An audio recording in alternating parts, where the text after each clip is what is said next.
Hello बच्चों, good morning and welcome back to standard 8। We are in chapter number 8 comparing quantities और इसका आखिरी exercise है 8.3 जिसमें हमें कंपाउंड इंटरेस्ट को समझना है। तो बच्चों आपने सिंपल इंटरेस्ट जो पिछले स्टैंडर्ड में सीखा था अब हम कंपाउंड इंटरेस्ट के कुछ सम सीखते हैं।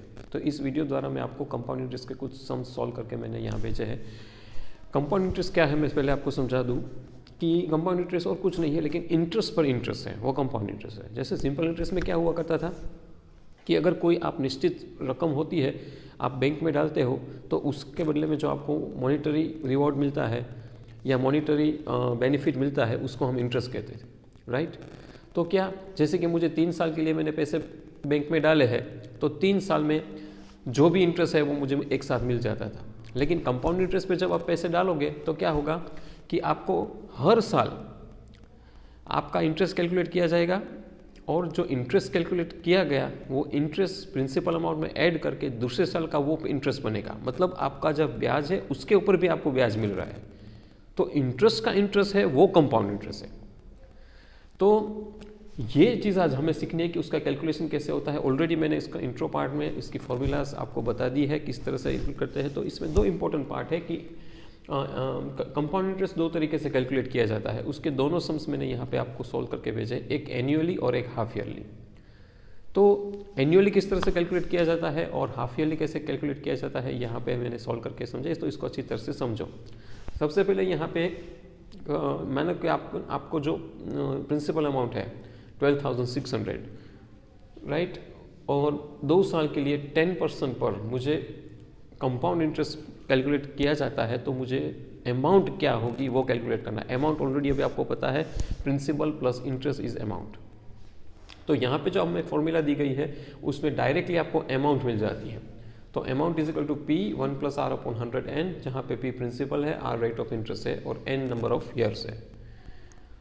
अब आपको ये फॉर्मूला का इस्तेमाल कैसे करना है वो समझाता हूँ। सबसे पहले p की जगह पर प्रिंसिपल लिखो 12,600, ऑलरेडी यहाँ पे लिखा हुआ है। 1 + r/100, r 10% दिया है इसलिए मैंने r की जगह पर 10 लिखा और n 2 ईयर्स के लिए है इसलिए n की जगह पर मैंने यहाँ 2 ईयर्स डाला। अब डिवाइड बाय 100 है। अब 1 + 10/100 का एलसीएम निकलेगा क्योंकि प्लस या माइनस की साइन होती है फ्रैक्शन में तो हम एलसीएम ही निकालते हैं। तो उसका जब आप एलसीएम निकालोगे तो इसका रिड्यूस फॉर्म 11/10 होगा। एलसीएम निकालना ऑलरेडी आपको आता है। अब स्टैंडर्ड में वो मैं यहाँ पे डीप में नहीं जाऊँगा।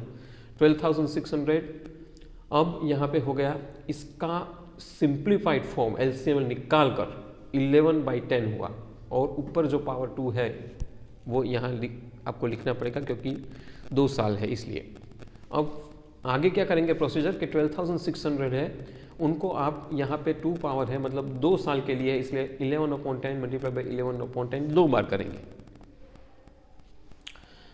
तो इसका जब मैं सिंप्लीफाई करूँ 0 उड़ाकर फिर इसका मल्टीप्लाई करके सब कुछ जो आप करेंगे तो मुझे मिलता है 15,246 रुपीज़।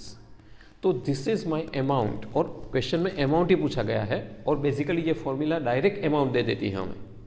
लेकिन फिर भी अगर आपको ये जानना है कि मेरा कंपाउंड इंटरेस्ट कितना हुआ तो फिर आप क्या करेंगे, ये अमाउंट में से प्रिंसिपल जो भी दिया है आपको वो माइनस करेंगे तो आपको कंपाउंड इंटरेस्ट मिलेगा जो मैंने यहाँ पे कैलकुलेट करके भी दिया है।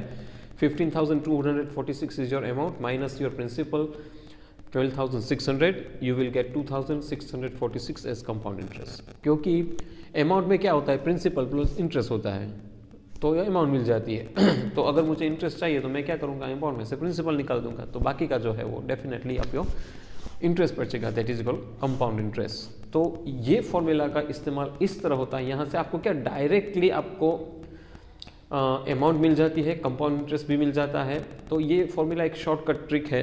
वरना क्या करता है कि अगर 2 साल के लिए है तो पहले आप क्या करोगे 12,600 पर जो सिंपल इंटरेस्ट की फॉर्मूला डालकर आप पहले इंटरेस्ट निकालोगे, उसको फिर प्रिंसिपल में ऐड करोगे, फिर से दूसरा साल आएगा उसमें भी वही प्रोसीजर करोगे। तो वो एक लंबा सा प्रोसीजर है जो हमें इस्तेमाल नहीं करना है क्योंकि वो टाइम कंज्यूमिंग है और कैलकुलेशन में भी आप बहुत गड़बड़ कर सकते हो उसमें, इसलिए।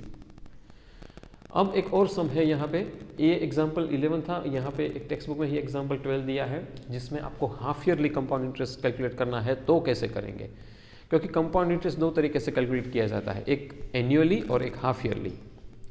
तो अगर आपको हाफ ईयरली कैलकुलेट करना है तो क्या करेंगे, तो मानो कि यहाँ पे 12,000 प्रिंसिपल अमाउंट है, 10% रेट ऑफ इंटरेस्ट है और n 1.5 ईयर है। अब 6 महीने अगर आप ब्याज कैलकुलेट करते हो तो 1.5 ईयर मतलब 3 हाफ ईयर्स हुआ, इन 1.5 ईयर्स 3 टाइम हुआ ना। देखो एक साल में 2 बार हाफ साल, 6 मंथ मतलब 1 साल हुआ, तो 6 मंथ से हम कैलकुलेट करते हैं तो 2 बार हुआ वो कंपाउंड इंटरेस्ट कैलकुलेट का, और एक और हाफ ईयर मतलब 3 बार, मतलब आप कंपाउंड इंटरेस्ट 1.5 साल में 3 बार कैलकुलेट करते हो। तो यहाँ पे n हो जाएगा आपका 3 जब आपको हाफ ईयरली कैलकुलेट करना है, तो याद रहे। फिर ये फॉर्मूला डालो, याद रहे हाफ ईयरली कैलकुलेट कर रहे हो मतलब 10% है ना वो फुल ईयर के लिए, उसका हाफ करोगे तो 5% हो जाएगा। तो आपको जो रेट ऑफ इंटरेस्ट है उसको भी आधा करना है, ये भी याद रहे। फिर आप फॉर्मूला डाल दो जो है वही 12,000, actually it is 12,000 not 12,600, sorry, यहाँ पे 12,000 है,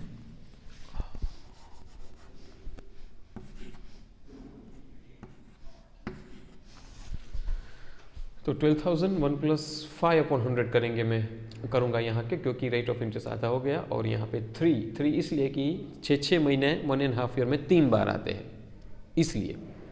फिर सिंप्लीफाई कर दो, इसका एलसीएम निकाल कर, जैसे आपको पता ही है। तो इसका सिंप्लीफाई करोगे तो ये क्या हो जाएगा 105/100, और इसका रिड्यूस फॉर्म करोगे तो 21/20, वो 3 बार है, तो यहाँ पे आप लिखेंगे 3, तो 12,000 इंटू 21/20, 21/20, और इसका कट करके सिंप्लीफाई करोगे तो आपको मिलेगा 13,891 रुपीज़ एंड 50 पैसे। So this is your actual amount when compound interest is calculated half yearly. तो बच्चों ये कुछ सम्स जो 8.3 एक्सरसाइज है उसमें यही सारे सम्स हैं। तो कुछ क्वेश्चन नंबर 1 से 10, 12 तक के सम्स ही इंपॉर्टेंट है, बाकी के इतना इंपॉर्टेंट नहीं है। तो वो सम पर आप बहुत ज़्यादा ध्यान करना, और इस 8.3 एक्सरसाइज के बाकी के सारे सम आप कैलकुलेट करके अपनी नोटबुक में तैयार रखेंगे, ताकि आप प्रैक्टिकली करोगे तो ही पता चलेगा कि कैसे किया जाता है। जब भी आपको 8.3 एक्सरसाइज सॉल्व करनी है तो ये वीडियो ज़रूर देखकर सॉल्व करना, ताकि आपके कोई डाउट्स हो तो सॉल्व हो जाए।